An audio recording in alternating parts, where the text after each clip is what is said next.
میرے دوستو یہ منظر دیکھ کر یقین کریں دل خون کے آنسو رویا۔ اب غیروں سے کیا شکوے کریں، اب غیروں سے کیا گلہ کریں، جب اپنے ہی اپنے نبی کے ادب کو بھول گئے، جب اپنے ہی شان رسالت کو بھول گئے۔ ظالموں کچھ تو خوف خدا کرو، جس در سے تمہیں عزت ملی بیٹھے، جس در سے تمہیں عزت ملی تم اسی کے در کی عزت کو بھول بیٹھے۔ مجھے لگتا ہے کہ اب تمہارے ضمیر مر چکے ہیں، اب تمہارے ضمیر مردہ ہو چکے ہیں۔ تم نے ہر حد کراس کی، لیکن اب تم شان رسالت کو بھی بھول بیٹھے، ادب مصطفیٰ کو ہی بھول بیٹھے، شان رسالت کے مقام کو ہی بھول بیٹھے۔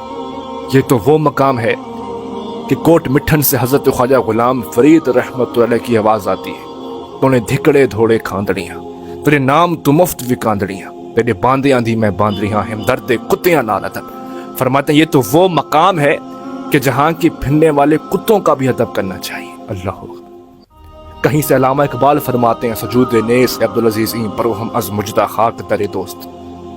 فرماتے ہیں جب میں مدینہ جاتا ہوں تو جو مدینہ کے در کی خاک ہوتی ہے نا، اس خاک کو اپنی پلکوں پہ سجاتا ہوں۔ ظالموں تم شان رسالت کو بھول بیٹھے، تم بھول بیٹھے کہ کون سا مقام ہے۔ امام مالک 40 سال تک بیٹھ کر روزہ رسول کے سامنے درس حدیث دیتے رہے، 40 سال تک۔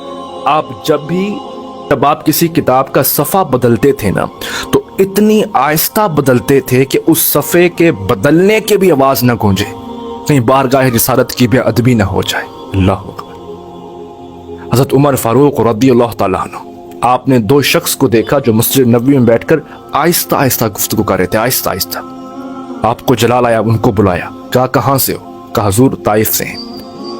کہا اگر تم یہاں کے ہوتے تو میں تمہیں سخت سزا دیتا، معاف کر رہا ہوں۔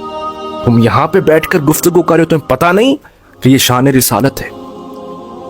اللہ اکبر۔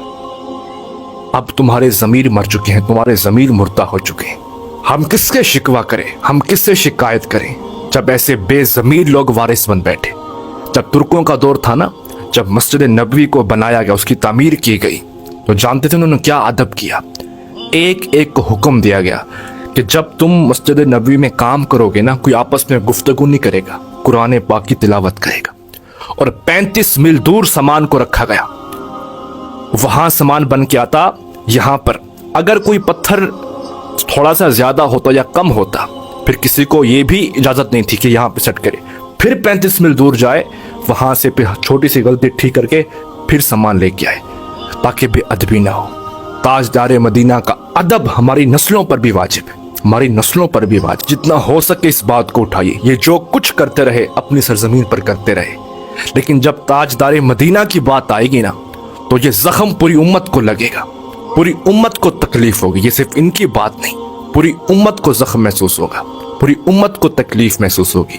آواز اٹھائیے، اور ان لوگوں کے اب ضمیر مردہ ہو چکے ہیں۔ اللہ تعالیٰ ان کو ہدایت دے۔